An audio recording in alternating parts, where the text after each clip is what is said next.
That's what I was waiting for. Wonderful. Okay, so without further ado, I will have Monsieur Benoit Thibeault come up. Monsieur Benoit Thibeault is a Cold War historian from La Macaza, and he is here to talk to us today about the history of the region as it pertains to the Cold War and the military base that is very well known up in La Macaza. So, Monsieur Thibeault, the floor is now yours.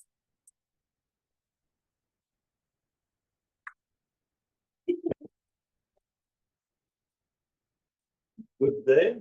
Thank you for attending my presentation about the Laurentians during the Cold War. And thank you to Four Corners for giving me the opportunity to make a public presentation. And thank you to the Royal Canadian Legion. It's an honor for me to be here with you. I hope you will enjoy the journey into the past we will make together to discover a chapter of our military history. From the underground of the NORAD bunker in the Canadian Shield of North Bay, we will fly to the stars and land in the Laurentians at the International Airport of La Macaza, a legacy of the RCAF during the Cold War.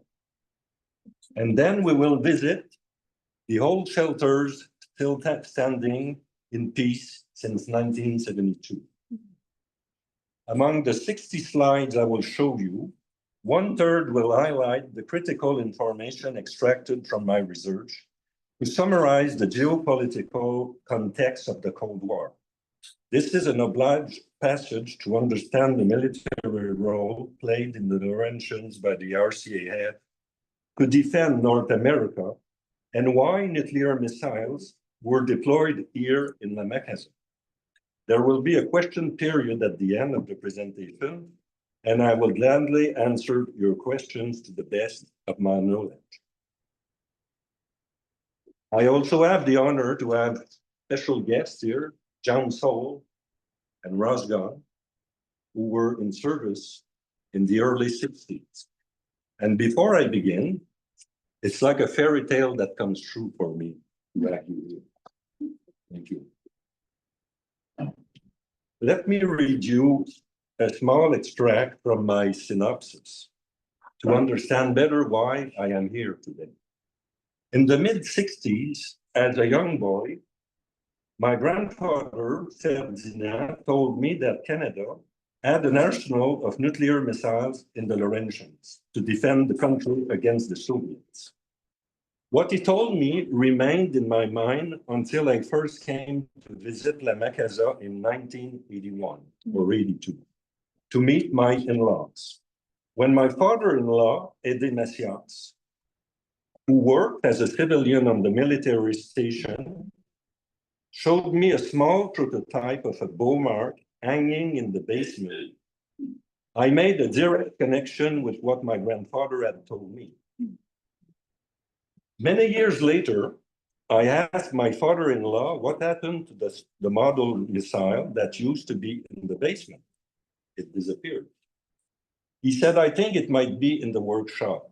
Go and see, and if it's there, then take it, and it will be yours. The prototype was there, so I did take it. I was so glad.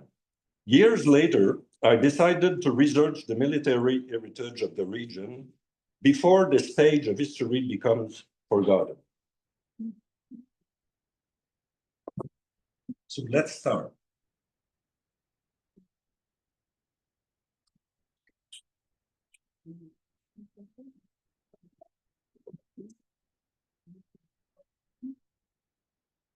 Okay, so this is what I just said when I was a young boy. Oops.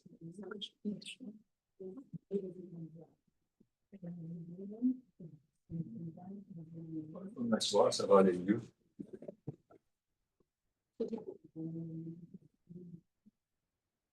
Okay. Sequitur ad astre starts the pathway to the stars. Per ardue ad astre, through adversity to the stars. This is the old motto. World War II was finally over in 1945, but the Cold War sets in. Deep differences immediately emerged between the Allies and the Union of Soviet Socialist Republics. The two great powers want to expand their zones of influence in the world. Communism versus capitalism. There were fears that war would break out between the two great military powers as Europe struggled to recover from its ruins, a global conflict that resulted in over 60 million military and civilian deaths. The Canadian aerospace industry. After the Second World War, the Canadian aerospace industry is among the best in the world, with top-notch technology and qualified workers at all stages. Avro Canada is a subsidiary of Avro from Great Britain. Developed in the 50s, the famous Arrow CF-105 aircraft interceptor, reputed to be the most sophisticated and fastest in the world. But consideration must be given to the advanced development of the American industry competitors, such as Convair F-102 Dagger, F-4 Phantom, Delta F-106, and others. The same company had developed and produced in the early 50s the first fighter aircraft designed and manufactured in Malton, Ontario, the famous CF-100 Canuck, affectionately called the clunk, for the noise produced by the forward landing gear during retraction. 692 aircraft were built in mass production by Avro. Canadair and the Avalon played major roles in the production of military and civilian aircraft in Canada. Unfortunately, Avro shut down his installations 3 years after the cancellation of the Arrow program. A dilemma for Prime Minister John Diefenbaker. At the time that Canada developed the Avro Arrow, CF-105, the Americans developed a second version of supersonics missiles, the Super Beaumark CIM-10B, that can be armed with nuclear warhead of 7 to 10 kilotons. The Beaumark is conceived to intercept the enemy bombers in a range of 700 kilometers. It can fly over Mach 2. Sophisticated, powerful, and radar-guided. 45 feet long, weighs 8 tons on takeoff, and can reach an altitude of 100,000 feet. Beaumark stands for Boeing and Michigan Aeronautical Research Center. Simply speaking, Canada finds itself in the thorny dilemma of making a strategic and financial choice between further development of the Arrow or acceptance of the American Beaumark in Canada. The Cold War gets colder. The military powers are threatening each other. The arms race is accelerating. This psychological war obliged Canada and the Americans to protect themselves more closely. The two neighbors signed in 1958 the North American Aerospace Defense Command, NORAD, to replace the previous Ogdenburg Agreement of 1940, signed by Prime Minister William Lyon Mackenzie King and President Franklin Roosevelt, as they feared Great Britain might fall to the Nazis as France surrendered earlier in 1940.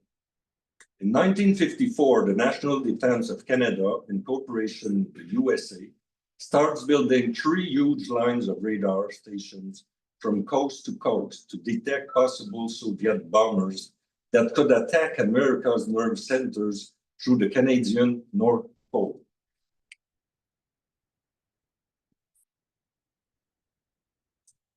The 3 lines were a wide series of radar stations located across Canada. The lines were under the command of the NORAD agreement. We had one right close from here at Saint-Adolphe, Lac Saint-Denis, as we see on the left, and there was one in Paris. There were 44 stations on the Pine Tree Line, depending on what article you read. But the total number of stations for the 3 lines were close to 162. It was huge. NORAD North Base Underground Complex, designed to withstand a 4 megaton nuclear blast, 267 times more powerful than the bomb dropped at Hiroshima. Construction starts in 1959 and the bunker is completed in October 63. The bunker is 680 feet deep in the underground of the Canadian Shield. It can house 400 people. This is from Captain Doug Newman. The NORAD North Bay Underground Complex is the most extraordinary military installation ever built in Canada. Canada was in a non-enviable geographic position, lying directly between the Cold War's principal adversaries, the Soviet Union and the United States. This meant if the war turned hot, Canada would become a major nuclear battleground to reach their American targets, cities, military bases, and industrial installations. Soviet nuclear weapon-armed bombers would have crossed Canadian airspace. Meanwhile, interceptors would swarm the airspace to shoot the attackers down. Here are photos of the bunkers. The bunker. The ultimate decision to launch a counterattack would be taken by the USA and Canada. But according to John Boyko, in his latest book called Fire, very interesting, I highly recommend. In fact, President Kennedy, as Commander-in-Chief of the United States, would have authorized a counterattack without consultation with its counterpart, Prime Minister in Canada. This has been found by John Boyko in the archives that were revealed only a few years ago. The procedure to launch the Beaumark would have been followed in the underground complex of North Bay in accordance to critical information gathered from the radar lines to the SAGE system, the semi-automatic ground environment using huge computers. The final order to ignite the Beaumark in La Macaza and North Bay would have come from the underground complex of NORAD. Two other sites served as backups if something goes wrong in North Bay. One was located in Sainte-Terre, Quebec, in the Val d'Or region, and the other was in St. Margaret's Air Station, New Brunswick. USSR is developing intercontinental missiles and powerful long-range bombers that can reach America. The threat of a surprise attack by the far north is feared. The arms race between the two great powers continues. Over 200,000 private nuclear shelters are built by 1965 in the USA. The fear of a nuclear holocaust is also scaring all Canadians. I found a private shelter here in the Laurentians in Nominal. The Defense Bunker was built in Carr, a huge underground compound for the officials of the government, now a great museum of the Cold War. The race to conquer space is also going on. In October 1957, USSR inaugurated the space age with Sputnik 1. In September 62, Canada's first built satellite, Alouette 1, is launched by the USA. Canada becomes the third country to succeed after USSR and USA. In June 63, Valentina Tereshkova becomes the first woman in space on board Vostok during 2 days. July 69, a small step for man, one giant leap for mankind. Neil Armstrong on the moon. The Black Friday, on Friday, February 1959, Diefenbaker and his cabinet ministers announced their decision to cancel the Arrow program, to stop production and all research immediately. The construction of 2 Beaumark missile bases in Canada is now planned for the near future. The situation is dramatic for the Canadian aerospace industry. Nearly 14,000 jobs are lost. The shock was so brutal that some technicians, specialists, and researchers left the country to join the American industry. But the Canadian aerospace industry will survive otherwise. 2 years later, Canada acquired on RCAF strength 66 CF-101B Voodoo fighters from the USA to fulfill the role of the CF-105 would have played in the defense of North America, along with the Beaumont.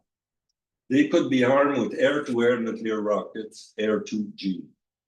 These decisions will haunt Diefenbaker until his death and will remain etched in collective memory, fueling all kinds of conspiracy theories and still creating today emotional debates with lack of rationality sometimes. The 5 Flying Arrows pre-production aircraft are destroyed in '59, following the proposal of Air Marshal Hugh Campbell and approved by Defense Minister George Pierce. The famous aerial photo was taken by journalist Herb Knopf, showing the destruction of the 5 flying CF-105. La Macaza is geographically strategic at the latitude of 4635 and longitude of 7477, and North Bay, her sister ship town, is located at latitude 46 and longitude 79 at the North Triangle of Niagara. North Bay Beaumont Station will protect Greater Toronto and other major cities of Ontario. La Macaza will defend Ottawa, Montreal, and other cities. In 1952, La Macaza was chosen to build an emergency runway for the RCAF.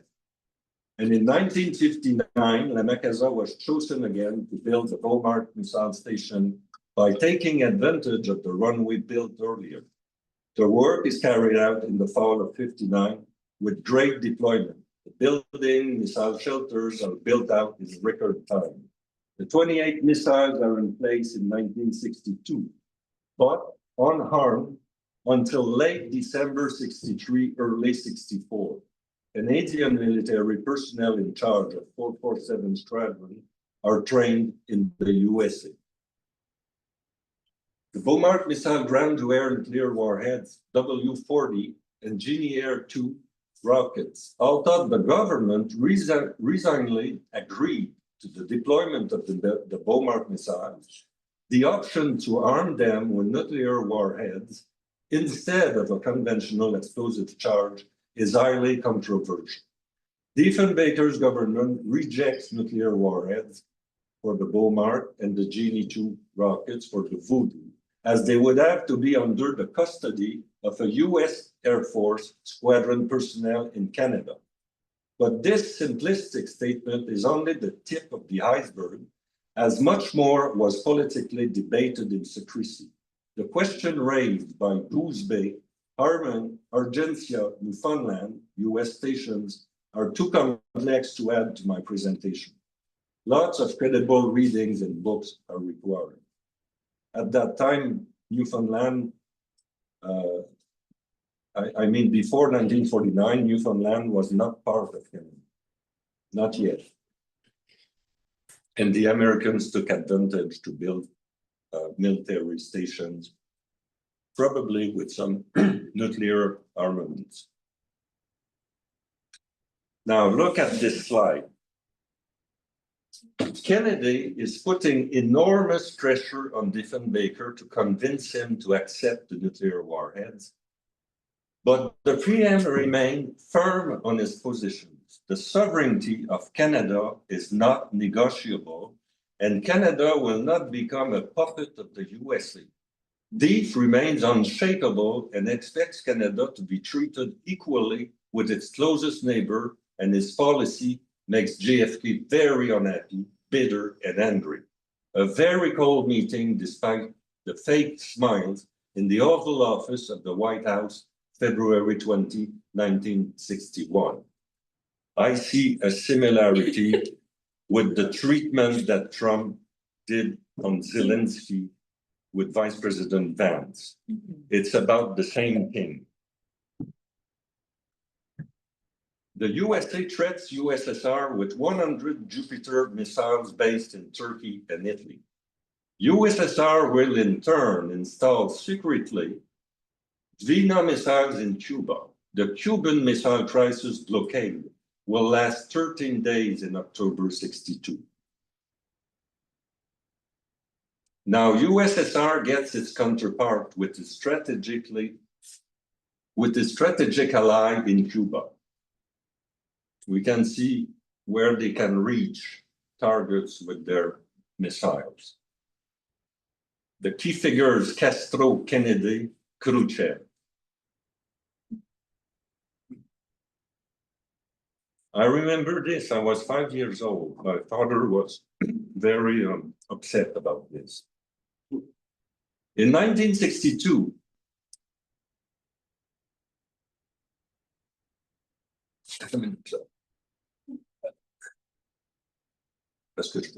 a communist regime allied with the USSR is in place in Cuba. Castro scoffs at the Americans with the support of his great Soviet comrade. The situation is not tolerable for the USA. President Kennedy and his brother Robert are actively negotiating with President Khrushchev. Finally, after 13 days of great tension, Khrushchev gives in to remove the missiles in Cuba with the promise that the Americans will not invade Cuba and the US Jupiter missiles be removed aftermath. The blockade is over, but the Cold War is not over. In April 8, 1963, Diefenbaker concedes his defeat with respect to the Constitution of the choice of the people. Similarity with Mr. Trump. Yeah. President Kennedy keeps on putting great pressure on his Canadian counterpart and threatening privately to bring down his minority government, and he will in fact intervene in the June 1862 election. He will send secretly to Canada his electoral strategist, Lou Harris, who will hire up to 500 people to influence the election and to promote Pearson. But strategy will fail and Diefenbaker will remain in power with another minority government. In 1963, the old lion lost a vote of confidence in the House of Commons. He wrote and called a general election for April 8, 1963. Pearson won a minority victory at the great satisfaction of Kennedy. Nuclear warheads will soon be authorized in Canada by the new Pearson government. The first nuclear warheads are delivered at La Macaza on January 1st or so in 1964, aboard the US Air Force Douglas Globemaster. Military John Soule, right here, leading aircraft man carried by truck the warheads into the US compound in custody by the US Air Force MUNS, the Munition Maintenance Squadron 425. Like John Soule served Squadron 447 from 63 to 67. He now lives in La Macaza. Photo credits Dan Norrie and John Soule. La Macaza watch with nuclear holocaust. Anti-nuclear protesters coming from Ottawa and Montreal make a sit down at the gate of the station. Wing Commander Joe Roussel dealt peacefully with the protesters and no bad incident occurred. Here again, anti-nuclear protesters, they made the blockade in vain as the Beaumark are here to stay.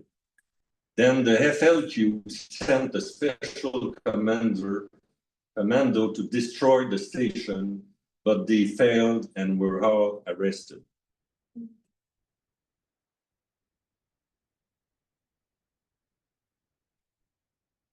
This is one of the last Beaumark being removed from the Macaza. The 28 missile shelters are still resting in peace. Oh, this is a nice photo. Photo credit Chloe Allary. Oh, that's a long time ago. You can see my your daughters little are there, girls. yeah. Here. Yes. But she's 16 now and she's 14. So Yeah. A while ago. David Graham, you know David Graham? Yes. Okay, he's with me. And his children too, one of his children. Yes, Osara. that's right. Oh, yes. She's grown up too. Yes. Yeah, yeah. Time flies.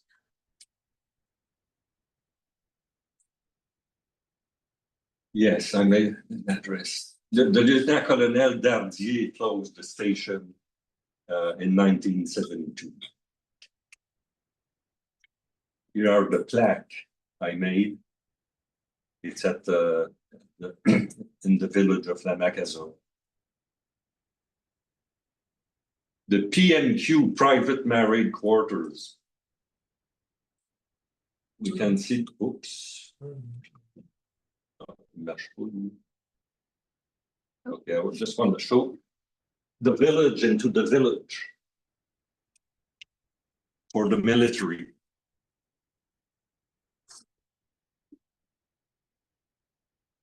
The video of Don Cunningham is not available right now. We have no sound. But he came as a reporter in 1961 during the construction. Sorry. The station with the various buildings, the missile compound. It's huge. Many buildings are still in existence today. We know it's now a Canadian penitentiary. This is the radiation monitoring map. No radiation leak was ever detected. John helped me to identify the various buildings. Don Norris served RCAF squadron as leading aircraft man. From 62 to 67, he was assigned in the US compound to look after the maintenance of the Beaumont. I had the chance to get in touch with Don in 2016. We exchanged numerous informations and became friends. Don passed away last year, and I really miss him. I say hello to his daughter, Susan, who might be online. Don was one of the original 8 munitions and weapons technicians to serve on the station. Their duty was to load and unload the nuclear warhead in the missile and to ensure all the required checks are completed for a safe and successful launch.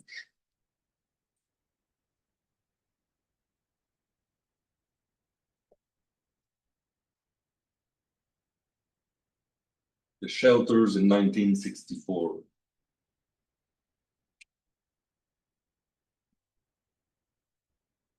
The squadron personnel are in training in Florida in 1962.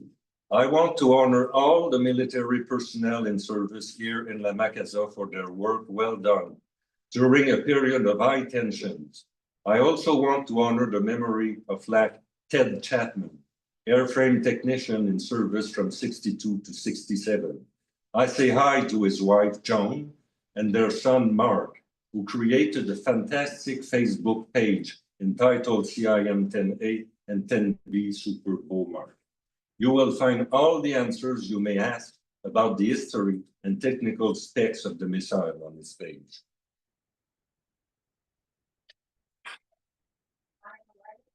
You will see that I made a scale model of a shelter on the table there.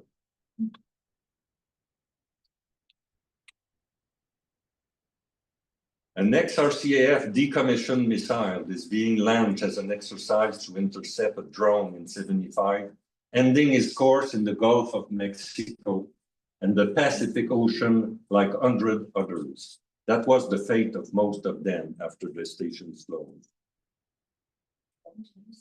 Here I am on site. Was it last year or 2 years ago already? Must be 2 years ago. 2 years ago already. Yeah. But I was so glad because it's not easy to get access to the site. It's almost impossible. I had a good contact, I guess, but I don't think I will go back again. Many people would like to see. So this is why I'm showing you some of the photos with my 2 military. Is it because it's close to the prison or okay? It's part of Okay. the prison. They don't want drones, of course, also the airport, but they are very, very sensible about it. Okay. We were 11 people authorized, and when we all came, they rejected 6 of us. Yeah. I could stay with the photograph and my 2 military. Oh, yeah, They were a little touchy because that was the day Paul Bernardo arrived at the prison. the day Bernardo arrived. Yes. Yeah, I was wondering if that was the case. Yes. Yes. Wow. Well, I'm happy they let you in. Yeah, we were doubly lucky. Yeah, sports were very important on the station. The golf course was inaugurated in June '63. This was very special in Canada. They all came, you know, word about golf course traveled fast. They came by aircraft to see that. And Ted Chapman was one of the initiator to make the golf course. Now this, in 1972, Canada and USSR put the Cold War on the ice. They will shoot hockey pucks instead of missiles at each other. At 34 seconds from the end of the final game in Moscow, Henderson scores and Canada wins the series, provoking an explosion of joy and pride from coast to coast. I remember this. Oh.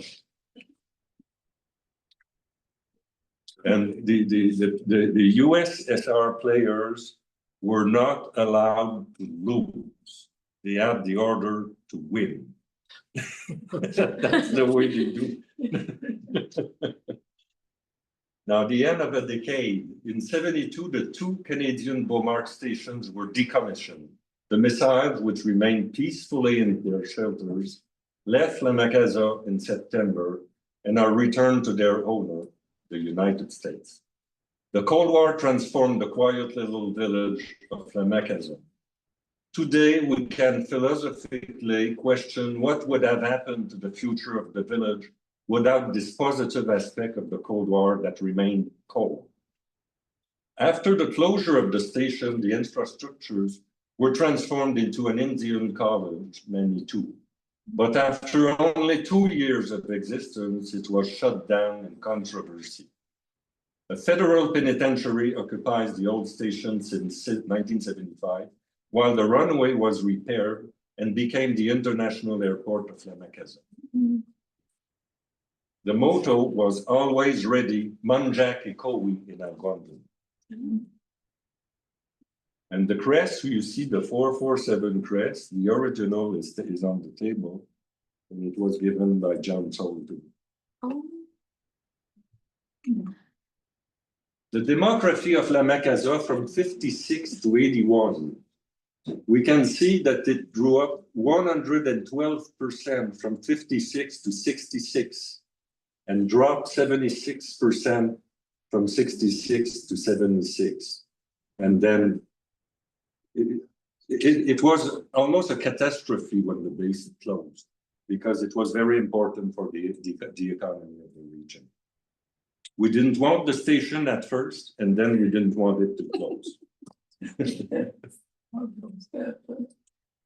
See now what it looks like, the international airport. I have the pleasure of taking photos of military aircraft sometimes that come here. And the air cadets from Mont-Laurier and Mont-Tremblant in November 2016, my first presentation, 200 tickets sold in 5 days to the profit of the air cadets and la Maison de la Culture de la Macaza. And then 3 years later, I paid them a visit at Mont-Laurier Airport to show my collection and make a presentation about Canadian military aircraft. A wonderful November afternoon I will always remember. I couldn't recognize many of them as they grew up so fast in 3 years. Now I have all these aircraft and I don't know what I will do with them. Question period. Yes. Any question? I actually do have a few questions, but the first one that comes to mind for me is because you mentioned the rapid decline of the military installation, after there was no longer a need for it. What kind of effects, if you happen to know off the top of your head, what kind of effects did that have on the people who had been living there the entire time? For the military, you mean? So with the military leaving, just for the average people that were just living in Macaza. I met very few people who can tell me how they felt at that time. Okay. Few testimony. I had to do all my research because the civilians did not have access to they did work on the station, many of them, maybe 100, but they were not allowed to take photos, and they didn't really know what was going on. So that definitely makes sense with what people have told me about it yes. previously as well too.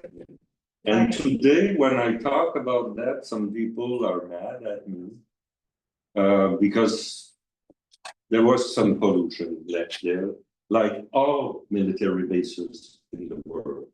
Mm-hmm. And this has nothing to do with history, so I don't argue with them.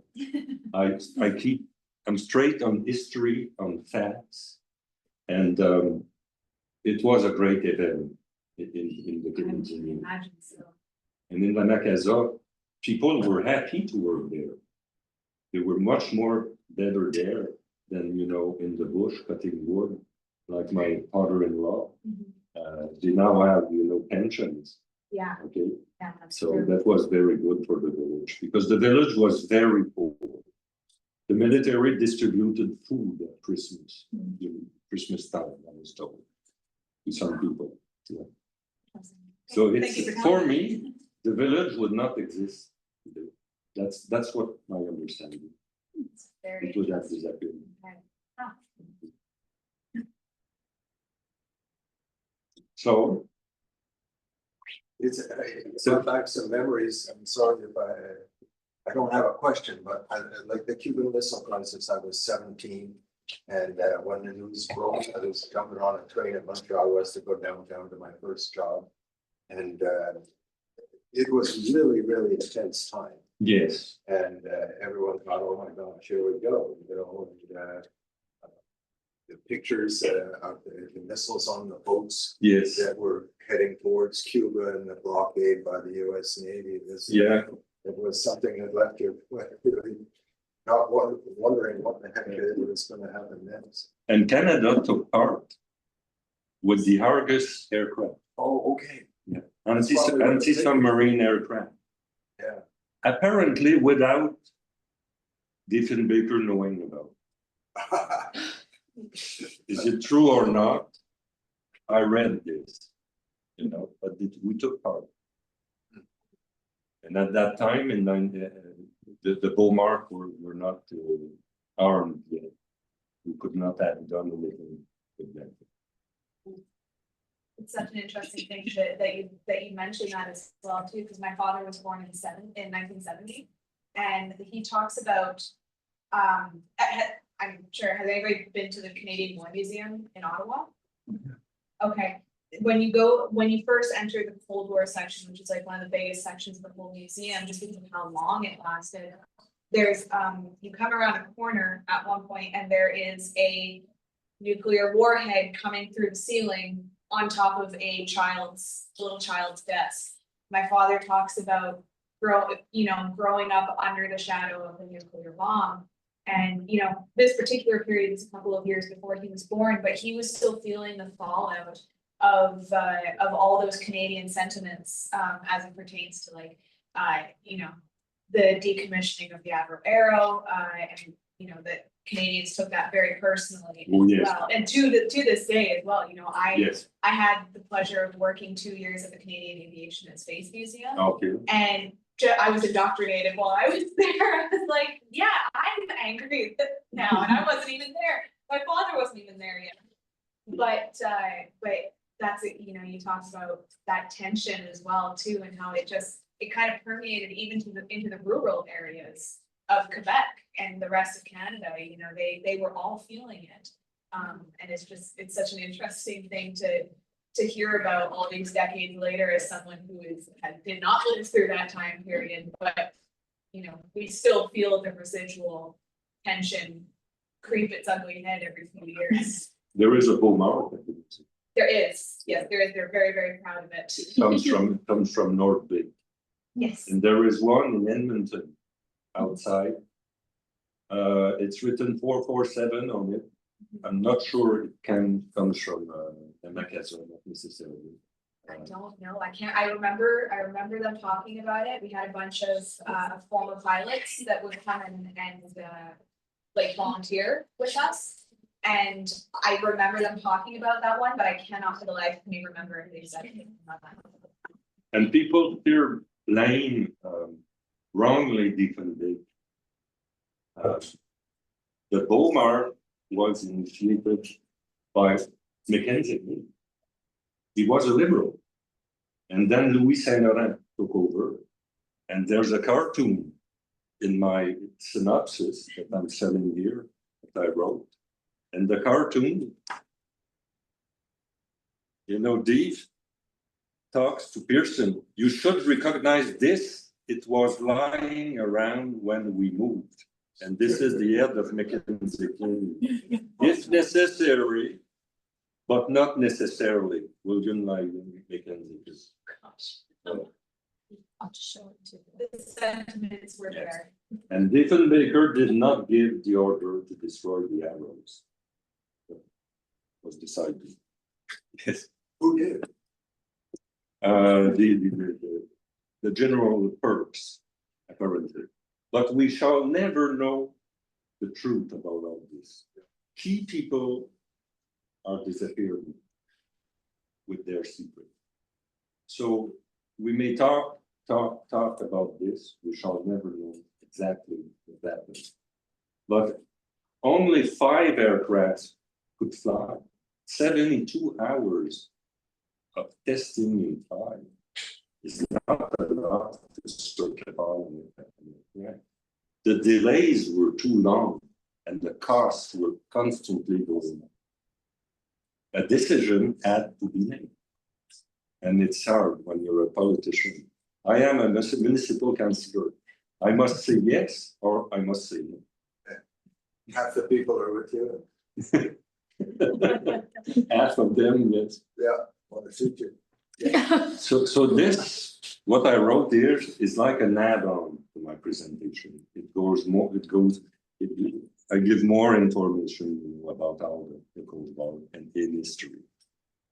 Back in those times when I was in my late teens and early 20s, there was a joke going around. I can't remember if it was on TV or in the newspapers, but it was a Walmart. Yeah. So it said, it was speak of civil servant, Yeah. can't fire it, can't get it to work. Yes.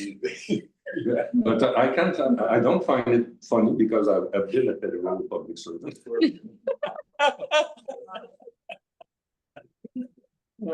And when I was a federal public servant, I was working in Esplanade Laurier, in Tower West, and in Tower East, Don Norrie, the military, was working on the 15th floor. So he sent me a photo of that. So at the same, we probably met because I was constantly meeting with military. So we met each other long time ago without knowing that one day we would exchange many information. Yeah, CF-105 brings back a lot of memories. Yes. I was living in, not far from Malton at the time. I remember seeing the test flying of the 105, particularly on a snowy day, the sun shining and the snow reflecting back up on the beautiful white airplane. Hey, you're lucky. Fabulous. Yeah. Shortly thereafter, it was canceled. My next door neighbor was working there, he lost his job and left. That was a disaster. Yeah.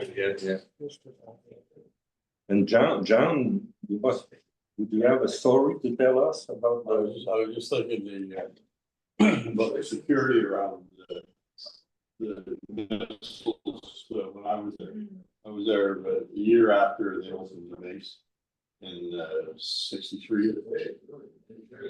And in 4 years of being there, I saw the missile one time, and it was on a trailer.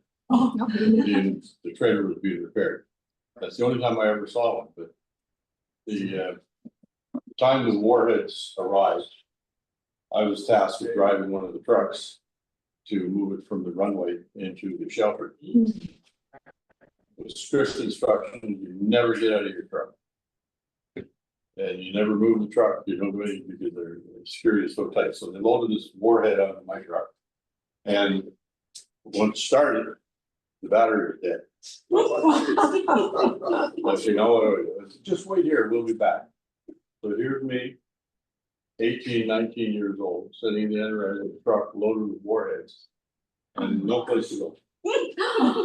So they said, we'll be back. Being in the show. But I think the best one is, that I told the story before, is that you saw the picture of the band, the bombers, the protesters. Just behind that picture, there's a little hill. And that's where my guard duty was. 3, 4 o'clock in the morning, and it was dark. And all of a sudden, there's a rustling coming through the bush there. And I'm thinking one of these people is coming, trying to get on the base through the back way. And I waited, fully automatic weapon loaded. It was a skunk. Oh, no. That looks stupid. Oh my God. I survived. That's scarier than the heads on. You see one of those coming at you. But living on the base of Macaza is really a treat. I originally did my basic training in St. John in Quebec, and I swore I would never come back to Quebec. And I'm saying no, and I'm an Albertan, so I was very happy to be in Edmonton. A couple of months later, they said, no, you're going to Macaza. Where in the hell is that? So here I am, Macaza, and I got involved with recreation programs. And apparently I taught this young lady to swim. Really? Way back then. So I got involved in in swimming and recreation, changed my trade to recreation. And I got 2 extensions, so I spent 4 years in Macaza, enjoyed every one of them. And 114 houses there with all the kids and lots to do. Nice climate when the black lights weren't out. It was a very good life. And then I ended up going back to Quebec later on. First of all, I got married at my first term. And years later, after divorce, unfortunately, and I went back and to meet my brother-in-law. And who do I run into? My current wife. So Macaza has been good to me. And while I was doing all my research, I didn't know that one of the military was living at 10 minutes from my place. And when some people told me, hey, John Saul was there, I said, how come you never told me that before? I was the lowest man in the totem pole. You just didn't get any lower than my rank. 19 years old and wow. I'm curious, and maybe you don't have an answer to it, which is also completely fine. But the families living on the base too, because you talk about the kids running around and whatnot as well. Did you ever hear, just in passing or directly, any sentiments from some of the families or some of the wives perhaps about perhaps a certain level of discomfort of being, kind of living on top of some warheads? Never, really. No. I feel like that's one that would change. No, never heard anybody show any concern about the warheads. Yeah, they make comments about it. But no real concerns. Okay, No. interesting. So a very safe environment. They say one time I saw this missile, it was behind the fence all the time. The only reason you would go in there is if you had a need to be there. You worked on the missiles but it was very, very tight security. That's very interesting. Well, thank you for telling me, because I've always kind of wondered that. I know that, not just in Canada, just kind of across North America in these probably days. More threat than that in that area. There'd be a prison being there than there was more. Very much so. I know that that's kind of a concern that comes out of people, living in Macaza now or people considering moving to the place is that it's exactly, and especially with a A lot of people- particular individual who's in that installation now. But that's very interesting that, a correctional facility is more of a concern than a nuclear facility, but I kind of agree with. I have Greg online that would like to speak too. Greg, do you want to say something? Oh, yes, thank you. Hi, I'm Greg Yarrow. Thank you very much for your presentation. Je viens de Val-David. Can you hear me okay? Yes. Okay. Yeah, I remember that one of my classmates, his father built a bunker on the their house just behind the Mont Blanc there, and I remember I had the fortune or misfortune, I don't know, of seeing the missiles being removed from La Macaza on the CPR train one day. I was in the village of Val-David, and I saw the train slowly go through the village with these tarps and obviously missile-shaped things underneath it. When would that have been, do you think? In trying to date myself. 1972. It was 1972. Yes, September 72. And it's interesting what you're saying because nobody could tell me if they went back to the States by train or by truck. One person told me that he thought he saw a missile on a train, but he was not sure. Now you're confirming to me Yeah, that the second some one. of them, Yeah, at least some of them, went back by train. Yeah. Thank you. And I thank you very much for your presentation. That thing about the FLQ, I had no idea about that sabotage attempt. Yes. Because what year was that again? That was in 64, I believe. Wow, that was early because the crisis was what, 71, right, in Montreal? Yes, when they kidnapped William Cross, Yeah. the minister. Yes, I recall that. I was out east at Dalhousie at the time. Yeah. But the FLQ was active at the beginning of the 60s. Wow. They were doing things. The people at the gate were mostly RIN associated. But Lesage hadn't come to the Quiet Revolution hadn't started yet. This was still under Duplessis? Duplessis in the 50s, 58. Yeah. Lesage. Yes, it would have been under Lesage, but the FLQ under Bourassa in 1970, 71. Yeah. Okay. Well, Yeah. I didn't know Lesage was came in at the in the 50s. I thought it came in the 60s. But I'm an old man and I'm starting to forget No, things. I could be mixed up too. It could be the 60s. Yes. Mm-hmm. I'll thank you and was kidnapped. Yes. I'll let you get back to I've made my piece and enjoyed your presentation, like I said, and keep up the good work. It's really appreciated. Thank you. Thank you very much. From London, Ontario, Security. right now, by the way. The security around the missiles were armed is quite involved. The Americans imposed their system. Yes. And if there was a missile there, the shelter, if the missile then became a no-known zone, it was called. No single person could ever enter the area by himself. No. A little aside on the FLQ, their precursor, the Ralliement pour l'Indépendance de Québec, had their formative meeting just up here at Lac Bouchette. Oh, yes. A place that was known as the Carriage House. And, it was no, it had another name too, but it changed names. But not far from here. Rather interesting because the Martinez area have always been a very big area. Why they chose here? Yeah. Pierre Bourgault was the chief of the IEM.